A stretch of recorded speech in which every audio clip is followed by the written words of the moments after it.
Let me just say that the Right to Information movement was a movement, and therefore there were thousands of people involved in shaping the nature of the RTI movement.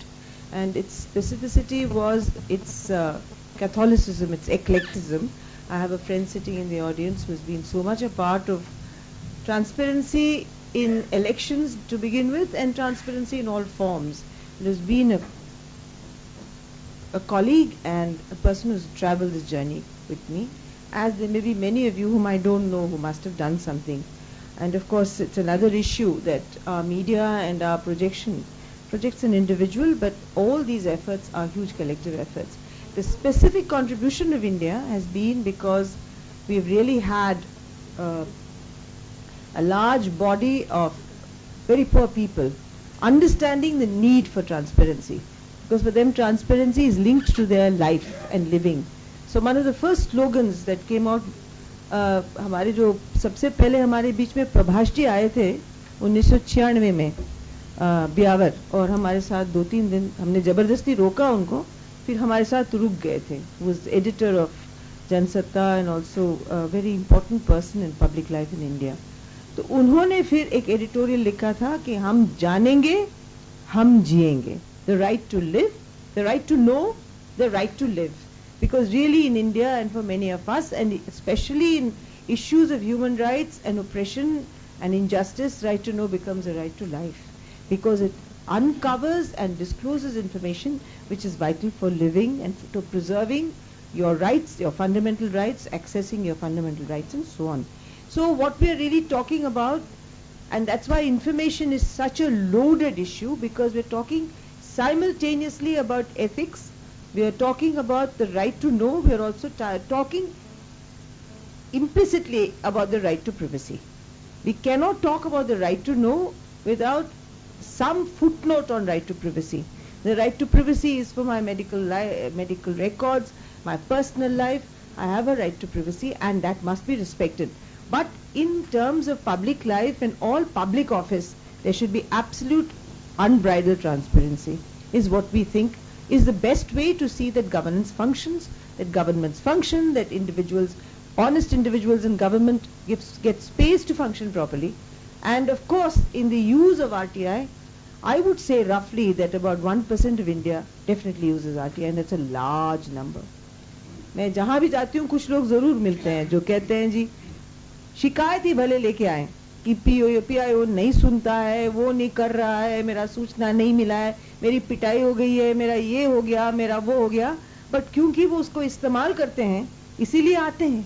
तो जहाँ भी मैं जाती हूँ, और हमारे जो राजस्थान और मैं नॉर्थ ईस्ट गई हूँ, and people didn't know even about NCPRI in the northeast, but so many women have used RTI there for accessing from their rights as widows of people who have been killed in false encounter, to people who are, denied their rations and PDS rights. They've used it. Question is, how do you link all this energy to the internet? Because the internet ultimately becomes a one-to-one conversation, and what we do is multiple conversations at the same time in which we are engaged. So I think that as a grassroots based or a people's based or a movement based person, I've been interested in translating what is on the internet to people. How do you do it when there is illiteracy? If not total illiteracy, illiteracy of the internet, or poverty which gives you no access to the instruments of the internet, or if you are in a position where the language itself, as my young colleague was saying here, bars you from access to the internet because you know a language very well, but that's not the language in which information comes to you. So if you take this whole gamut of issues, we've tried to do some things, and I'll share that with you because of the lack of time. I also want to ask you to ask me questions. I will deal with one very specific issue, which is the MGNREGA.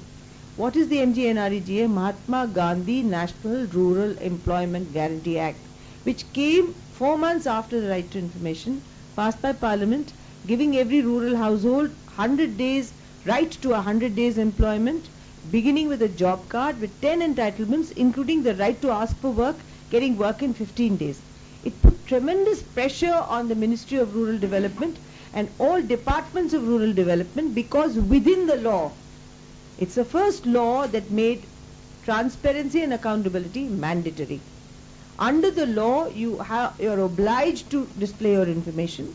You're obliged to give the information in time. You're obliged to act on the information, and there is an accountability system built into it where people will come and hold you responsible for not performing your functions properly. Not only money and misappropriation, but also the fact कि आप पंचायत में ही नहीं आए, पंचायत नहीं खोले, application नहीं लिया. There's so many things that are attendant to it.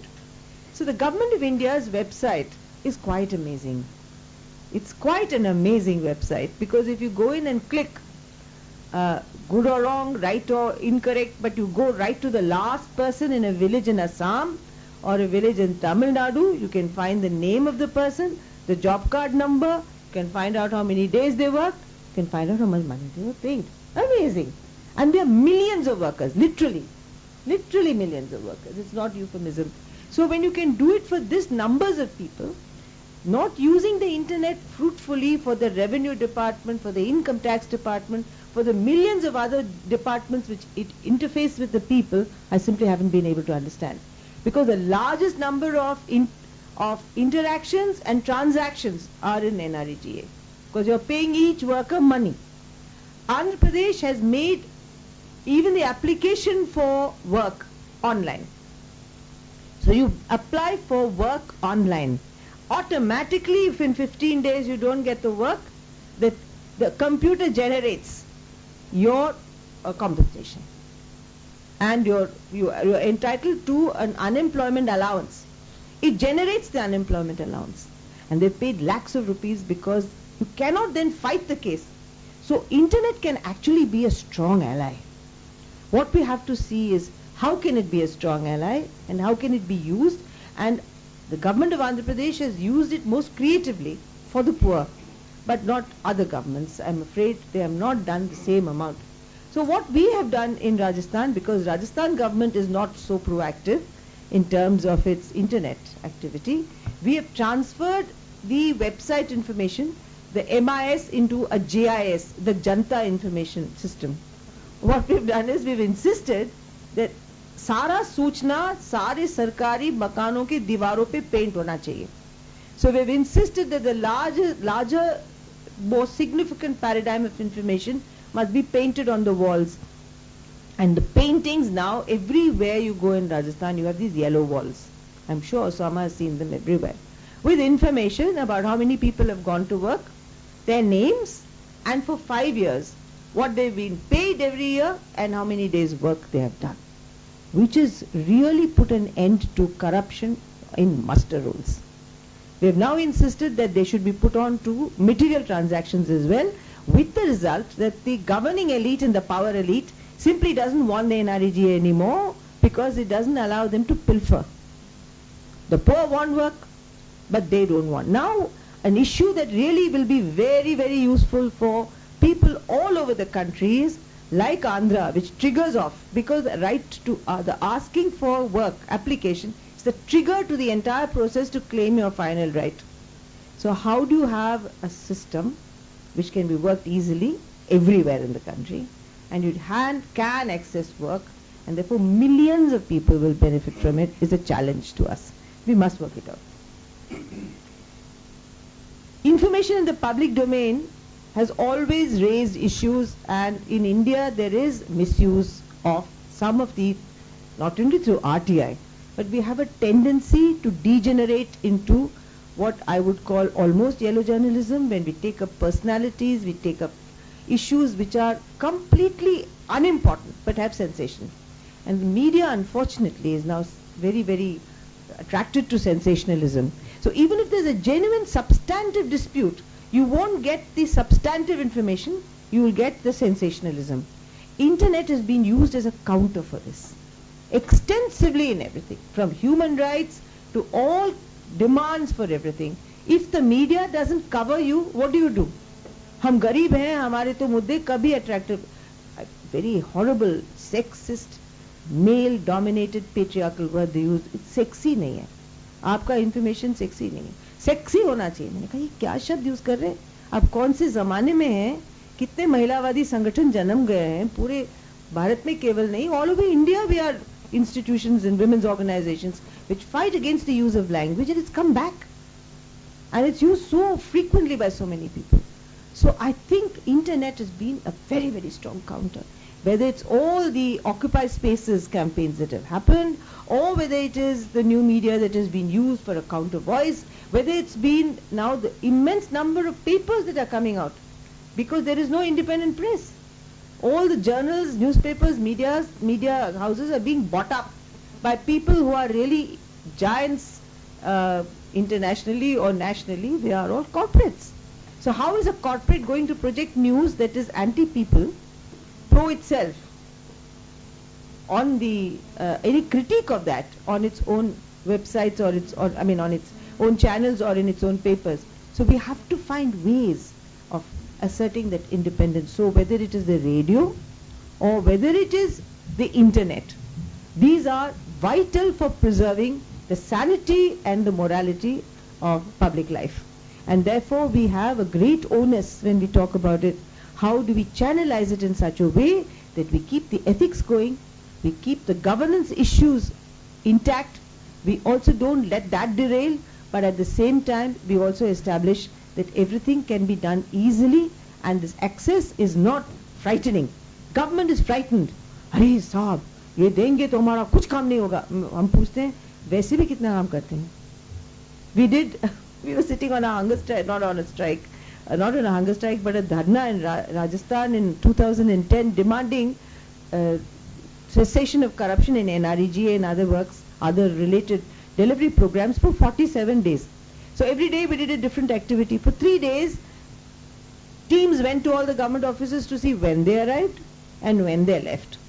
We have calculated that in Rajasthan, half the year is public holidays, if you count Saturdays and Sundays as well, and all religious festivals. Half the year is gone.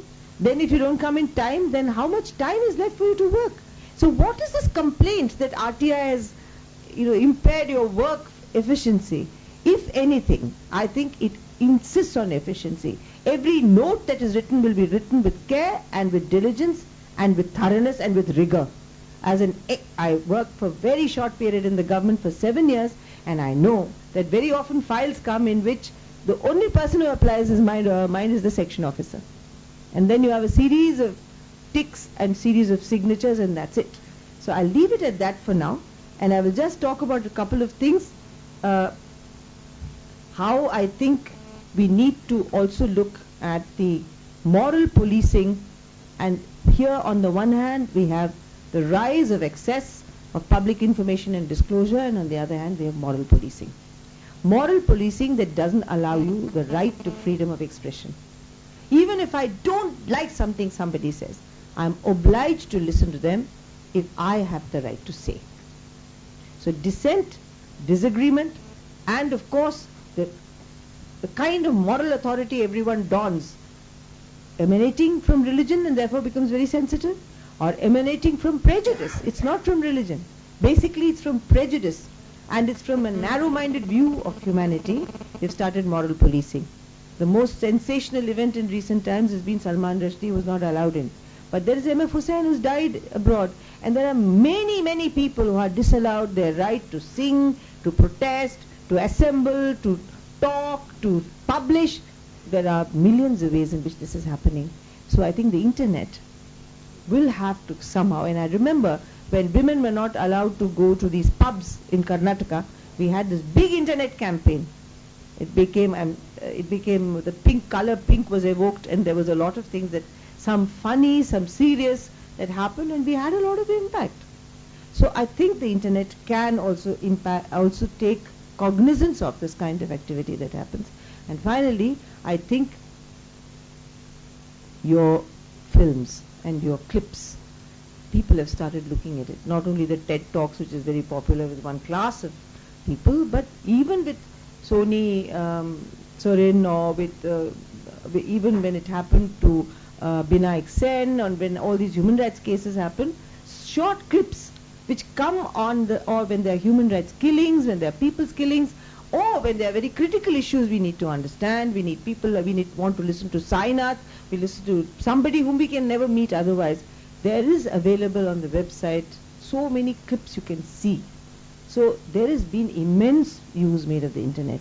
I'll stop here because there's much to say, but I'll only say that media has always seen itself as a part of the Right to Information campaign from the beginning, from the time of Nikhil Chakravarti, from the time of Prabhash Joshi, from the time of Kuldeep Nair, who is still now with us, still comes to our meetings, and all the people who saw media as the fourth estate felt that they were part of the RTI movement, that they were not outside it, including the fact that the law was first drafted, which was the basic skeleton on which everybody worked thereafter, by Justice Sawant in the Press Council of India. So we've had media be with us, and since internet is so much part of the communication and therefore lends itself in a sense to be interpreted as media, as well as information and knowledge and ethics, I think it has a role to play. But before I end, I'll just quote my friend Sushila, because it tells you the power of people's participation. In 1996, we came to Delhi with the demand that we needed a right to information law, because without that we couldn't put down the Official Secrets Act, we could not overrule the BDOs and the Gram Sevaks who refused to give us information. And Sushila has only passed class 4, and she was with me, and the media was there, and ex-Prime Minister VP Singh was there, and current politicians at that time who were there were many people there. The media editors-in-chief were there. It was in the press council, it was a big meeting, and the media asked her, "What are you here for?" And if you don't mind, can I speak in English? पूछे कि तुम क्या कर रहे हो यहाँ पे? सूचना का अधिकार तो बुद्धिजीवियों का मामला है, तुम क्या फटे चरे हो और गांव की अनपढ़ महिला क्या कर रही हो यहाँ पे? तो वो बिल्कुल सामने खड़ी हुई और उसने कहा कि देखो, मैं अपने बेटे को 10 रुपया देकर बाजार भेजती हूँ, वापस आता है तो मैं हिसाब लेती हूँ उससे, मेरे बेटे से हिसाब लेती हूँ। सरकार मेरे नाम से अरबों खरबों रुपए खर्चती है, हिसाब नहीं लूंगी क्या? हमारा पैसा, इसलिए हमारा हिसाब। She brought in the notion of disclosure, she brought in the notion of accountability, she brought in the notion of social audit, all in those 4 words, hamara paisa, hamara hisab. She said in brief that the press asked, "Why are you here? You're an illiterate woman, or barely illiterate, past class 4. She said, "Well, when I send my son the 10 rupees to the marketplace and he comes back, I ask for accounts. The government spends billions of rupees in my name. Wouldn't I ask for accounts? It's our money. Therefore, it's our accounts." She joined all the concepts behind the Right to Information campaign in those 4 words. And it's the power of people like that that has made India move. And I sincerely believe that if India has to move, we have to reach them. And that's why the internet is so important. You've reached us. We've reached ourselves, but we haven't yet reached them. And that's our biggest challenge. Thank you.